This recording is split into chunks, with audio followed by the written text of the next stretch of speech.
priority request. Please check your mission board when you are And ready. today's video we have the Mi8, the Russian utility transport helicopter. So I seem to have deleted the paper as part of my recording, but anyway, this is a video, so I'm quickly copyright that. You see it's like that later on in the video after that. So the Mi8, this is on the multiplayer server, this is on the search and rescue server where I've got the Gazelle videos. At this particular point in time there was about half a dozen people busy rescuing troops from each other and trying to nick them off each other. I'm heading off towards that blue smoke. There are two wrecked Mi8s that I previously flew out there, so wish me luck. Good job. Evacuate secure. Because yeah, I'm still trying to get used to the bird. So I'm probably coming out of a bit of an angle. I'm trying to make sure I don't go too much speed. There's a Gazelle. The Gazelle is built forward thinking pilots of the body and getting to the right as well. Track forwards are pretty quick, so the Gazelle is agile. What that means is that they certainly agile they suffer. People into rescue. I would have thought that the injured would have been grateful that everybody was rushing in to rescue them, but yeah, probably not the sort of breakneck speed that's going on. The Mi8 interestingly enough is probably, apart from the time, one of the fastest helicopters in the game. It's very fast. It's got probably the best autopilot. So it's really good if you're in a game where you want to do transportation. Now, Digital Combat Flight, DCS stands for Digital Combat Simulator. It is a flight simulator, it is a combat simulator, and for some reason I think go figure.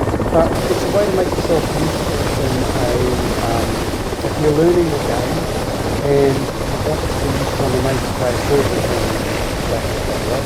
If you want to be useful on a multiplayer server, then helicopters can often be an avenue to do that, because you can transport logistics, be useful, and yeah, it doesn't, the learning curve is quite the same as something like in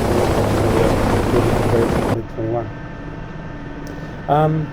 So what we're doing here is we're just trying to slow down. I'm flying sort of sideways on into the wind. Mainly that's just using the side of my helicopter with the brake, because this thing isn't as agile as the Gazelle. I'm pretty used to the Gazelle stripping on a dime.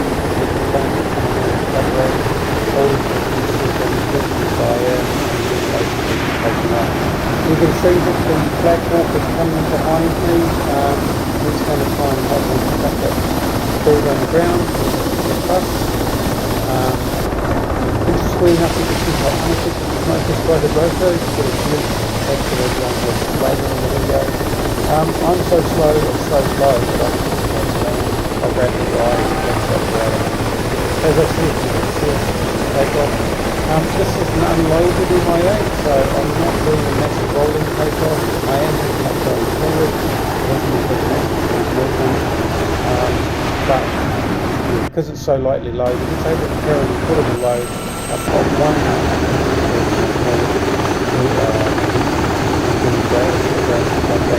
so basically, yeah, it has no problem lifting off the ground. Great views from within the Mi8. It does have weapon systems, but I don't really know how to use them. In fact, I think the last time I used them, I just loaded up multicolored smoke rockets, which, yeah, got comments, I suppose, but yeah, well, that describes the confidence I have. It does have a camper fuel gunner in it. If you like fuel guns, it has great fuel guns. We do awesome work with deep pockets. But the Mi8 is just really good for its long logistics. It's fast, and unlike the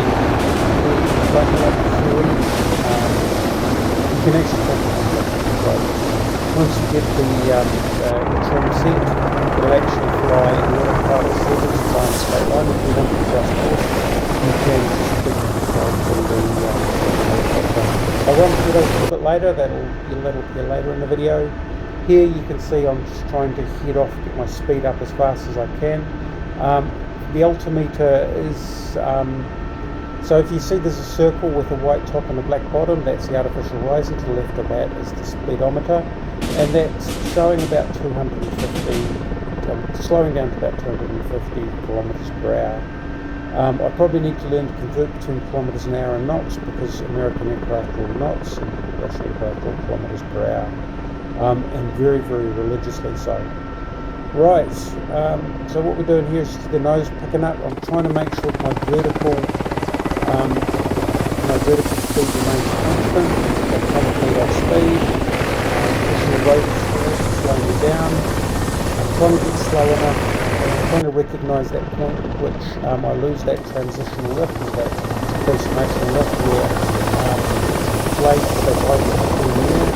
That forward movement of the blades, forward movement of the helicopter adds to the air going over the blades, which increases your lift. You can see that I've probably slowed down to that point.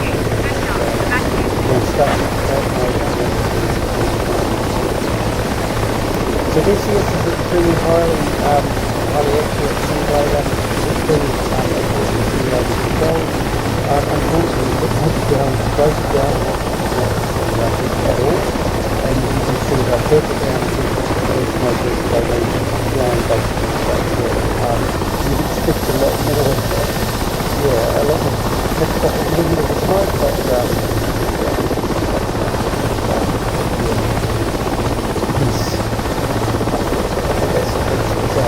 so there's not a lot of downwash. Those flames obviously be blasted outwards by the massive rotor downwash of this large helicopter. Now the bad guy, or the good guy, those guys, the targets, are trying to crack the base of this tower.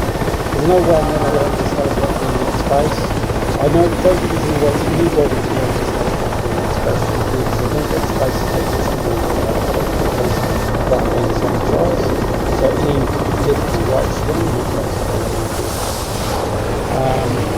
so through fewer systems and a little bit of luck, we managed to dry out and we're on our way out.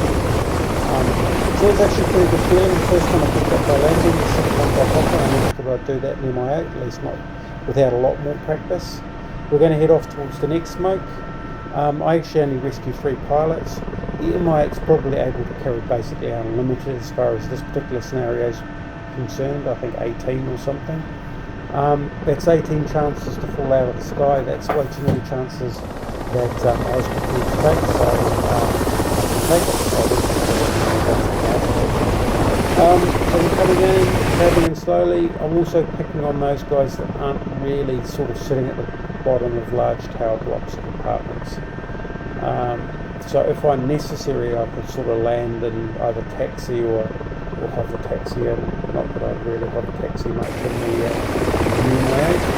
Because the Mi8 probably has the worst state so what they're doing is sort of the speed goes back, they're not really sure the speed goes below the engine going down there, push it down, the more power you put into the rotor, the more down the gate, and the only way to get out of this is to fly out of it, and you need a lot of power. So you basically need to cover. You can see here I'm coming through the blue smoke, completely unaffected. Obviously we're off the blue smoke, it's nice to like the place across the ground, but it's a future enhancement, or maybe it's not really it does create one problem that you find in blue smoke and you're obscured, whereas normally you'd probably blast a little bit out of the way, you'd be drawing in clean air, and a lot of the smoke would be repelled by the ground. But anyway, that's what it is. Good guy, just expected to get the jump to that road, going past me a little bit. So it's quite hard to hover. The Gazelle seems to have an actual connection to hover in place, which the Mi8 doesn't have, and the Fury certainly doesn't. It's like a hormone basically.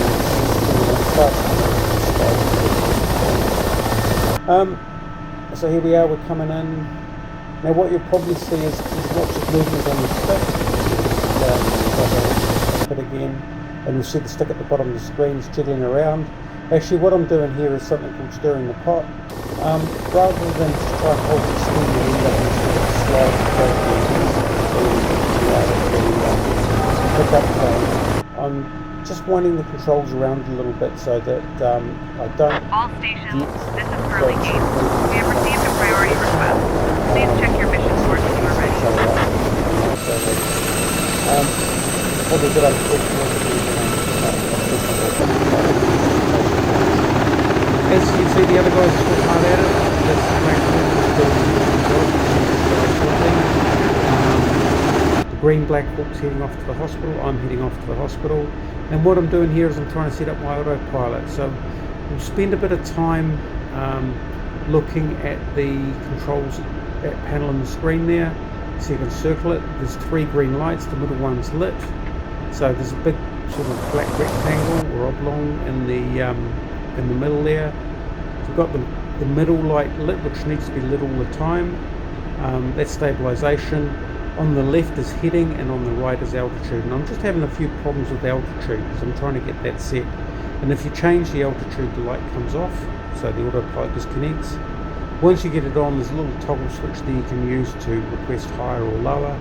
And there's a little wheel you can use to change heading. So once you get your autopilot set, it's actually pretty nice. Then you can go pretty much speed, long distance. Hands off the control makes it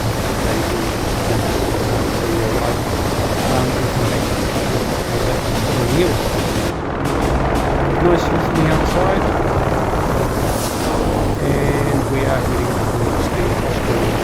Now, small cities in this scenario, one of them has a field hospital, you can see the other has and sort of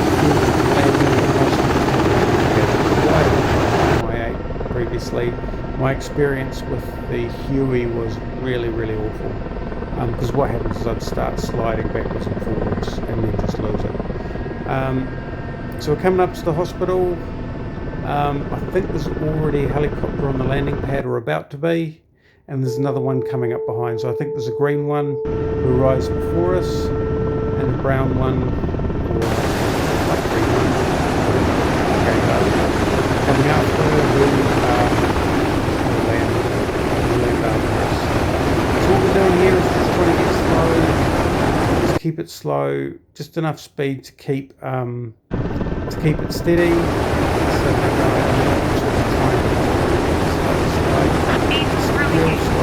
So see that the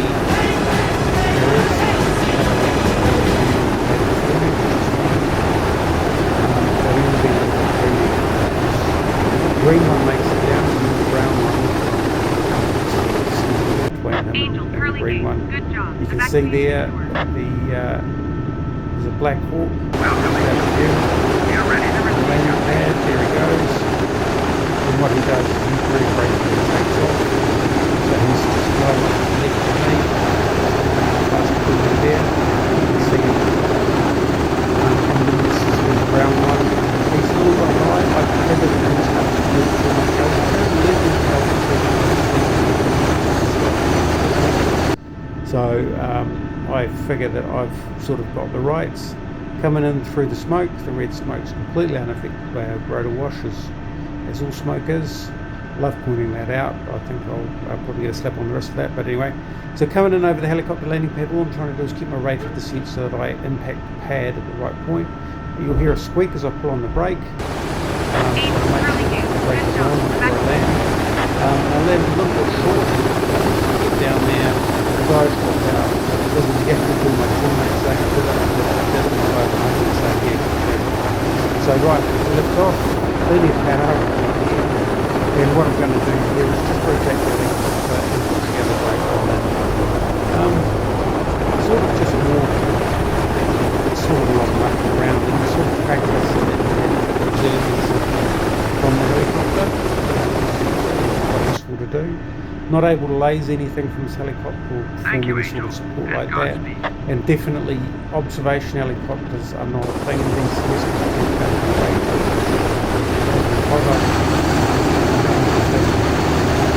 think within 5 kilometres of the destination of the tanks. Right, and he's gone for a bit of blast all over there. What that means is we've lost the tips of one of his blades, which is pretty fatal for the helicopter. Most of the tips of the blades, so the inside of the blade actually is the tips that do most of the thing.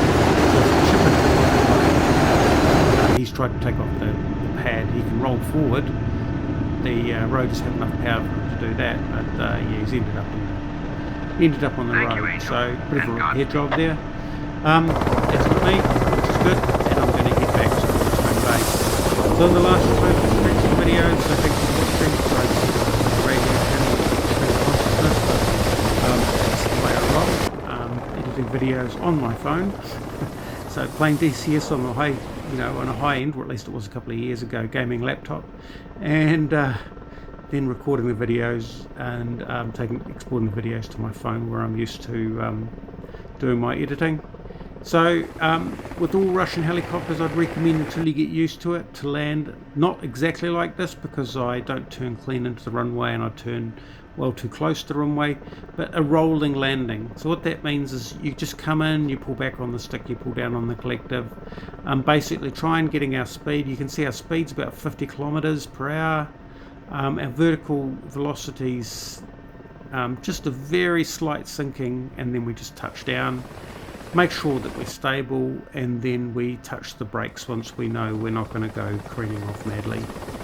It does have toe brakes, but I also have a paddle switch on my joystick, which activates both brakes at the same time. So there's a little bit of I've got some enhanced controls that maybe the real helicopter doesn't have.